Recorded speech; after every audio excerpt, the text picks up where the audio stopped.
What is good, YouTube? It is your boy Jonte here, back with another video. And today, we got the guy who dropped 50 points on Jordan, but told the NBA no, by Mike Krizemba. And I'm actually quite interested in this video.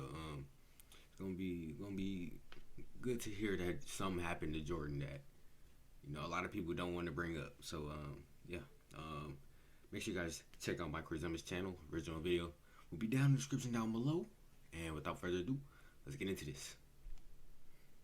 What if I were to tell you that there was a player in basketball history who was so good that Boston Celtics legend Red Auerbach, a man who won a combined 16 NBA championships, said that the biggest mistake in his career was letting this player go? What if I said this man was inducted into the Basketball Hall of Fame as he was known as one of the greatest scorers of his generation due to the fact that he averaged nearly 28 points per game in college at Seton Hall, as well as scoring over 40 points per game overseas? And what if I said legend? Wait, how many do you average? 8 points per game in college at Seton Hall, as well as scoring over 44 points per game overseas? Dang. And what if I said legend has it that on one historic night, this same man dropped 50 points on Michael Jordan's head? Well, listening to all of this, you'd probably assume that this player was some sort of NBA legend, but no. Yeah. No, the topic of today's video, Nikos Gallus, never stepped foot on an NBA basketball court despite getting drafted by the Celtics and then receiving offers from both the Nets and the Celtics later on in his basketball career. Which means we have to ask the question, okay, so he why got did drafted, this basketball legend but never didn't play in NBA? And guys, I am very excited to say that this video is brought to you by Squarespace. We'll get more into that later, but for now... So what's up guys, Mike here, and today we are looking at the career of Nikos Gallus, a man who was the definition of a bucket at every single level of basketball he ever played at. Trust me when I say you are going to be in shock at just how much Nikos achieved as a basketball player, and you are definitely going to ask yourself the same question I've asked. What if Nikos Gallus played in the NBA? Because it is clear he would have been a game changer. He was just that good. And again guys, the goal in 2021 is 2 million subscribers. So if you are new to this channel, hitting that subscribe button just takes one click of a button from you, and it means the world to me. I appreciate you guys so much. Thank you for all the new subscribers. He played against Jordan. You guys are like awesome. He played. Subscribe. And now I want to begin this story at the conclusion of the earlier than 1979 that, draft, where Nikos Gallus was just taken by the Boston Celtics with the 68th pick. And yes, the NBA did have more rounds in their draft at the time, but even though he would have been undrafted in today's NBA, the Celtics were very hopeful in Nikos' potential. The reason for this was that at Seton Hall, Nikos had transformed into one of the best players in the nation and was seen as an unstoppable scorer during his senior year. As in that senior season, Nikos scored 27.5 points per game, an incredible amount, as remember, at the time, there was no three-point shot. What's even more amazing was that Nikos shot nearly 58% from the field as a guard, and that in 1979, he would finish as the nation's third leading scorer behind Lawrence Butler and Larry Bird. This 1979 season led to Seton Hall head coach Bill Raftery calling Nikos the best player he has ever coached, which is why it should be no surprise that when the Celtics training camp began, many people were very hopeful that Nikos had a long NBA career ahead of him. Only there was one problem, and it was his ankle. Yes, during training camp of that season, Nikos suffered a severe ankle injury, and because of this, Nikos was cut from the team as the Celtics were worried that this ankle injury might affect his entire career. He got cut from the team because of an ankle injury, bro. Gerald Henderson, who could replace Nikos. This would turn out to be a massive mistake, and as I previously mentioned, Celtics legend Red Auerbach certainly had regrets about this decision. In fact, Red would go as far as to say, he got a nice lay package. The only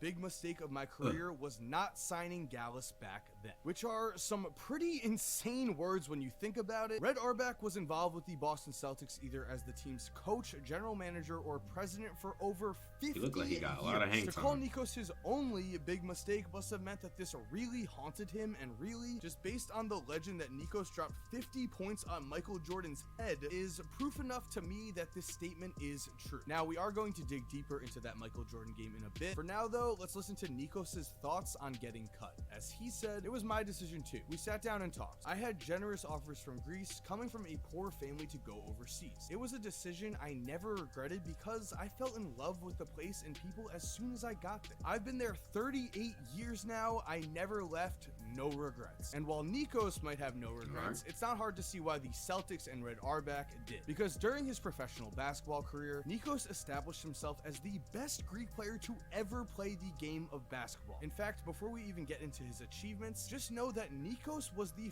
first European player ever to get a $1 million basketball contract. That in itself is insane. But when we look at Nikos' career in Greece, we find that things only get crazy. Because at the time of his retirement, Nikos had established himself as the best Greek player to ever play the game of basketball. According to Euroleague.net, in over 12 seasons of Greek basketball, Nikos lost just 6 times and was the league's top scorer 11 basketball game of basketball. According to Euroleague.net, in over 12 seasons of Greek basketball, Nikos lost just 6 times and was the league's top scorer 11 times. And guys, like I mentioned to you before, this video is brought to you by Squarespace. When it comes to websites and online stores to marketing tools and analytics, Squarespace is the all-in-one platform. Scorer, I mean that Nikos averaged later.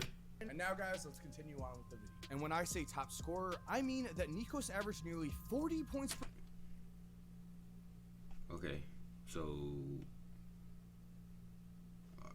these are his points. 21, 38, 37, 39, 41.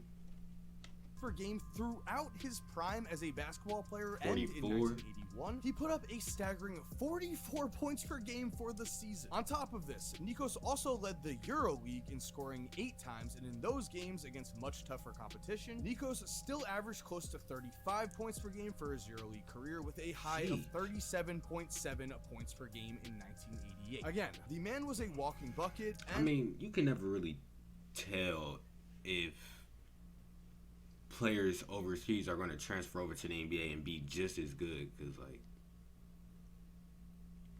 isn't the NBA teams like way better?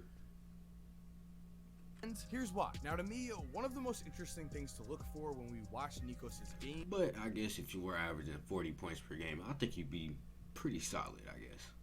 is that on the offensive end, despite standing at just 6 feet tall and despite not having any sort of a great vertical leap, Nikos was able to become a lethal scorer through one of the most unique ways I have ever seen. We of course know about legendary moves like Kareem Skyhook and Dirk's fadeaway, putting people and behind when his it comes to Nikos, we can see that he definitely had a signature move of his own. Because when watching these clips, we can see that using his incredible core strength, Nikos was constantly able to knock down jumpers that were completely guarded. The way he was able to do this was simple in theory, but almost impossible in practice to pull off. Because while most basketball players basically have to shoot at the highest point of their jump shot, Nikos mastered the art of delaying his release until the defender that was contesting him was on the way down. This gave Nikos a near unstoppable jump shot, as even if you played near perfect defense, you would just watch as Nikos waited for you to fall to the ground, as he then proceeded to drain a jumper in your face. That's what defenders had to deal with on a nightly basis. That is what made Nikos such a He's got a double click And as jump previously mentioned, Nikos was not only Grammarly helps make your writing clear and concise, no matter where you are. Compose a cover letter that stands a scorer, but he was a winner too. Throughout his career, Nikos won several Greek League championships and Greek League cups, but the most impressive win of his career would come in the 1987 FIBA European Championship game. As throughout this tournament, Nikos was simply unstoppable and did the near impossible, carrying Greece to a championship win while averaging 37 points per game in the tournament. And to top things off here, Nikos would put up 40 points in the championship game as Greece won by just 2. This gave Greece just one of their 2 European championships in their country's entire history, and it's facts like that that make it easy to see why Nikos was seen as such a legend. But with all this in mind, before we do get into the Jordan game, you might be wondering, why did Nikos never come back to the NBA after playing some time overseas? And the answer to that does not come in the form of interest, because like I said before, did he just say he liked it? Offered contracts by both the Celtics and the Nets later on in his career. The problem was, accepting those contracts would come with a huge price. FIBA rules at the time stated that NBA players were not allowed to play at the national team level, which meant if Nikos did accept an NBA contract, he wouldn't be able to play he with could not Greece. play for Greece. And to me, it says a ton about Nikos and his national pride. Wait, he turned down the chance to play in the NBA because he loved representing his country that Was that much. at the With that time? said, let's now Wait, hold on. Was that at the time? Because didn't Giannis play for Greece just this past Olympic run or something? And like Patty Mills and them, don't they play for like Australia? So I don't get that. They must have changed that rule or something.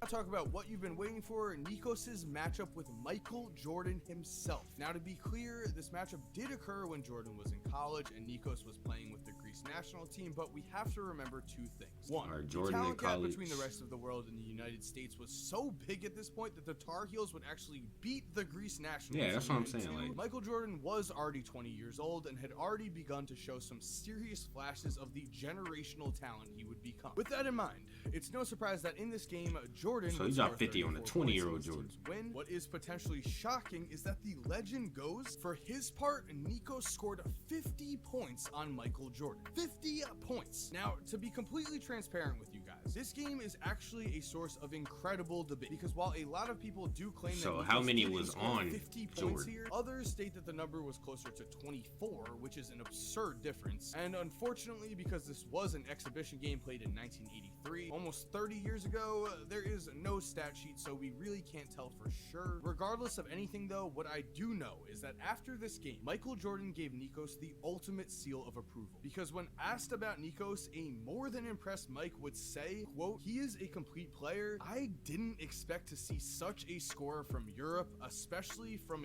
your country." Yes, Michael Jordan was in complete shock that Nikos was not playing in the NBA and instead was playing in Greece, something that I can say a lot of people were in shock of at the time. Because by the end of his basketball career, You gotta it do was what you gotta clear do. Nikos Gallus was one of the best players to never Oh play my- in the oh, I thought he was NBA, finna and lay that that was up. I was certainly about to say. confirmed when he was inducted into the Basketball Hall of Fame, which is thought he was awesome finna hit for the first Nikos. ever Again, Jetty. he says he has no regrets, but I really wish we could have seen this guy play NBA basketball. I would have loved to see how his game translated to the NBA level. With that said though, thank you guys for watching. I hope you enjoyed today's video. If you are new to this channel, make sure to hit that subscribe button. Again, the goal is 2 million subscribers in 2021. All it takes is a Yes, single sir. click from you to subscribe and it will be much appreciated by me. And I do want to say you guys have been so supportive lately. Thank you for that. It really does mean a lot. Also, as Yes, you guys sir. know, if you're already subscribed, thank you so much for supporting. You're awesome. We all know it. And as always, have an awesome day, guys, and cue that music. If you're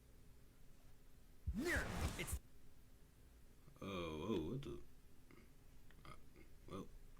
Well, if you guys did enjoy that, make sure you guys hit that like button. Like I said before, go check out Mike Resemble, make some great content. Make sure to leave a like on that video. If you guys enjoyed, hopefully hit that sub button. Hopefully you guys like it up, and let me know below anything you guys want me to react to. Well, without further ado, it's been Jonte, and I'm out. Peace.